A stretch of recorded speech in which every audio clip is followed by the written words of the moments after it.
अभी अपन रोज अखबार पढ़ रहे हैं, रोज सुबह उठते हैं एक न्यूज़पेपर आता है, टीवी खोलते हैं तो न्यूज़ आती है, हर जगह पे एक बीमारी चल रही है, कोरोना।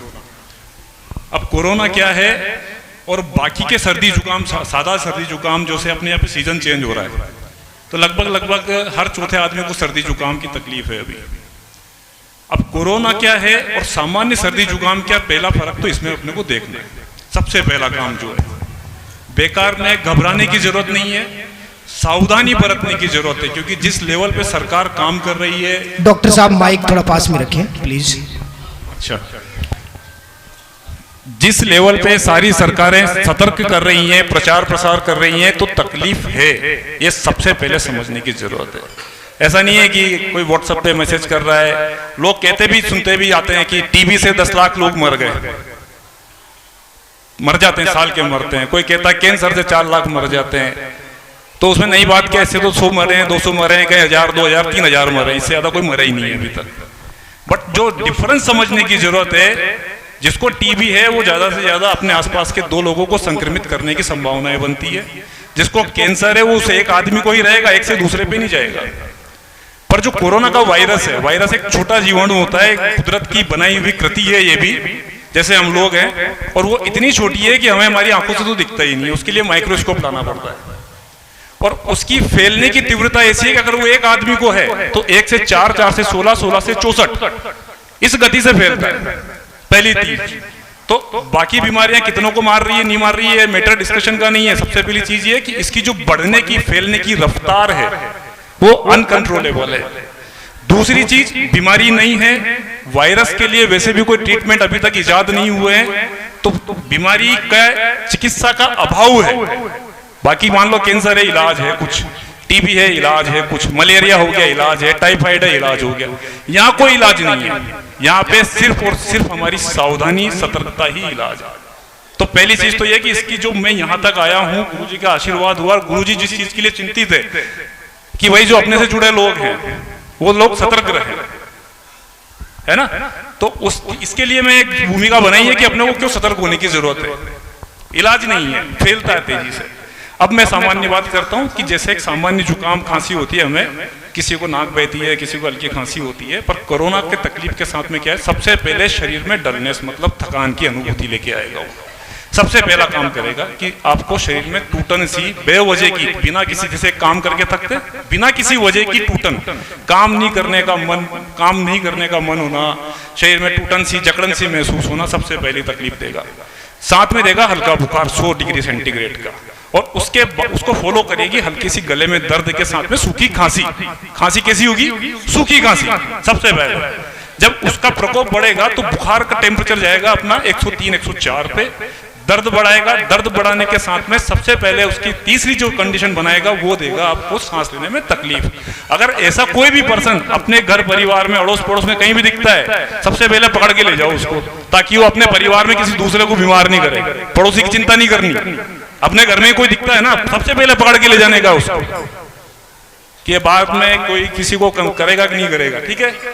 उसके बाद में जो तीसरी उसकी चौथा जो लक्षण आता है वो होता है निमोनिया। निमोनिया मतलब फेफड़ों के अंदर सूजन, तेज सिर दर्द, और उसका जो फाइनल लक्षण आता है वो जाके अपनी किडनी जो होती है, किडनियों का जो काम है मूत्र को बना के और शरीर से बाहर उत्सर्जित करने का, बाहर निकालने का, तो किडनी पे लास्ट इंपैक्ट आता है और पेशेंट एक्सपायर मतलब ब्रह्मलीन हो जाता है अपने हिसाब से।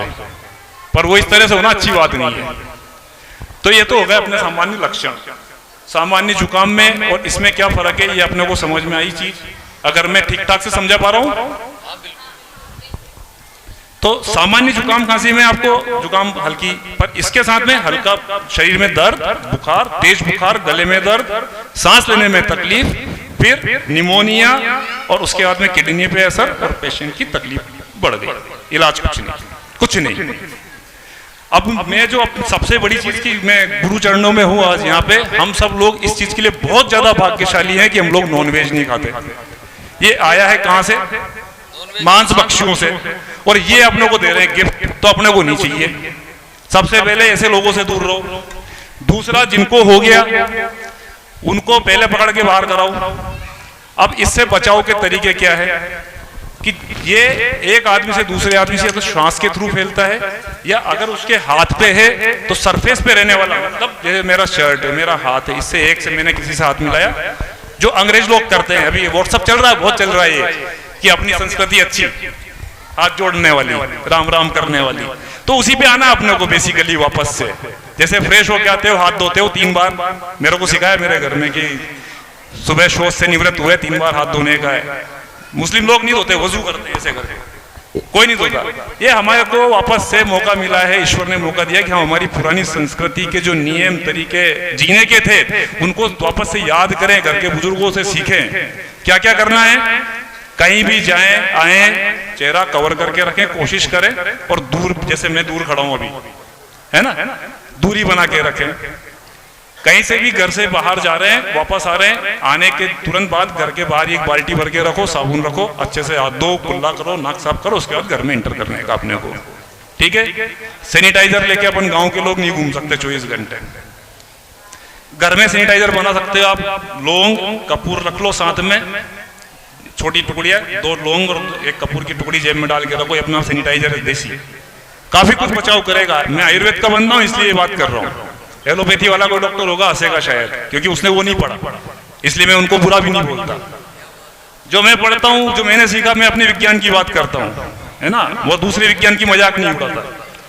तीसरी चीज आयुर्वेद के हिसाब से ये है वात कफज श्वास कास, मतलब वात और कफ की उत्पत्ति। अब दोनों का नेचर है ठंडा, तो अपने को क्या करना, तीसरा काम, ठंड से, ठंडी चीजों से दूर रहना। कहीं भी अपने को लगता है भाई रात को ठंड लग रही, रजाई ओढ़ के सो, अपने आप को गर्म रखने की कोशिश करो जितना ज्यादा हो सके, ठंडी चीजों से दूर रहो, तीसरा काम। चौथा काम क्या करना अपने को, बढ़िया स्वच्छ भोजन करे जितना ज्यादा हो सके। वायरस का सबसे बढ़िया इलाज जितना ज्यादा हो सके पानी, लिक्विड, जूस फ्रिज का नहीं, नॉर्मल सादा ताजा जूस बना के पियो, नारियल पानी पियो, जितना ज्यादा हो सके लिक्विड्स पियो। ये अपने को काम करने के इसके लिए, बस इतने में तो अपन ने जंग जीत ली है, समझ लो आप सब लोग, कहीं कोई दिक्कत नहीं। उसके बाद में भी अगर अपन चाहते हैं और थोड़ा प्रिकॉशन लें, जो घर के बुजुर्ग हैं, जो सबसे ज्यादा तकलीफ दे रही है वायरस, वो दे रही है बुजुर्गों को और बच्चों को, या ऐसे लोग जिनको पहले से ही कोई व्याधि है, कोई हार्ट पेशेंट है, किसी को पहले से गठिया की शिकायत है, ऑटो इम्यून डिसऑर्डर, जिनकी इम्यूनिटी रोग प्रतिरोधक क्षमता पहले से ही कम है, उन लोगों को थोड़ी सी सावधानी बरतने की जरूरत है। ऐसे लोगों को आप गिलोय, आप सब जानते हैं अपन लोग, गिलोय की टेबलेट मिलती है बाजार में, काढ़ा मिलता है बाजार में, घर के आसपास लगी मिल जाएगी, उसका काढ़ा बना के पीना है अपने को।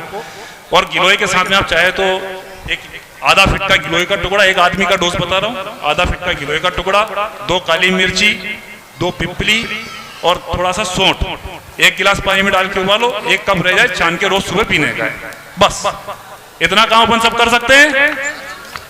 बोलो श्री गुरुदेव की जय। और सब अपना ख्याल रखें, सबके स्वास्थ्य के लिए मंगल कामनाएं करता हूं और मैं इजाजत चाहता हूं। बहुत बहुत धन्यवाद, बहुत बहुत धन्यवाद डॉक्टर साहब।